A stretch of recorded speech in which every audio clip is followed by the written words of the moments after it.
Praise the lord. బుధవారము August 21, 2024. ఈ రోజు దేవుని వాక్యము. కాబట్టి ఈయన మాటలు విని వాటి చొప్పున చేయు ప్రతివాడును బండ మీద తన ఇల్లు కట్టుకొనిన బుద్ధిమంతుని పోలియుండును. మత్తయి సువార్త 7వ అధ్యాయము 24వ వచనం. 2 ఇల్లు గృహాల స్థిరత్వాన్ని పరీక్షించడానికి ఇంజనీర్లు 3 రకాల భవనాలపై 8 తీవ్రతతో భూకంపాన్ని అనుకరించారు. మట్టి గోడలతో నిర్మించిన కచ్చా భవనాలు పూర్తిగా ధ్వంసమయ్యాయి. మట్టి సున్నంతో ఇటుక గోడలను ఉపయోగించి నిర్మించిన తాపి పని భవనాలు కంపించి చివరికి కూలిపోయాయి. అయితే మంచి సిమెంటు సున్నం ఉపయోగించి నిర్మించిన వాటికి భారీ పగుళ్లు మాత్రమే ఉన్నాయి. ఇంజనీర్లలో ఒకరు మీరు ఏ ఇంట్లో నివసించడానికి ఇష్టపడతారు అని అడగడం ద్వారా అధ్యయనాన్ని సంగ్రహించారు. పరలోక రాజ్య జీవన విలువలపై తన బోధను ముగించి యేసు ఇలా అన్నాడు, కాబట్టి ఈ నా మాటలు విని వాటి చొప్పున చేయు ప్రతివాడును బండ మీద తన ఇల్లు కట్టుకొనిన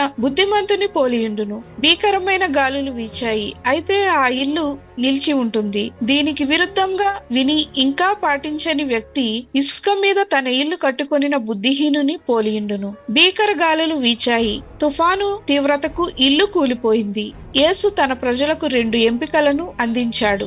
ఆయనకు విధేయత అనే బలమైన పునాదిపై లేదా మీ సొంత వర్గాల స్థిర ఇసుకపై మీ జీవితాలను నిర్మించుకోండి. మనం కూడా ఒక ఎంపిక చేసుకోవాలి. మనం మన జీవితాలను యేసు వైపు నిర్మించుకుంటామా మరియు ఆయన మాటలకు విధేయత చూపుతామా, లేదా ఆయన సూచనలకు అవిధేయత చూపుతామా? పరిశుద్ధాత్ముని సహాయంతో క్రీస్తుపై మన జీవితాలను నిర్మించుకోవడానికి మనం ఎంచుకోవచ్చు. ఏ రంగాలలో ఆయన మిమ్మల్ని ఎక్కువ విధేయతతో ఆహ్వానిస్తున్నాడు ఆలోచన చేయండి. ప్రార్థన. యేసు, నేను మీకు నిజాయితీగా ఉంటాను. మీ కృపతో శాశ్వతంగా స్థిరపడడానికి నాకు సహాయం చేయమని యేసు నామమున అడుగుచున్నాం తండ్రి. ఆమేన్.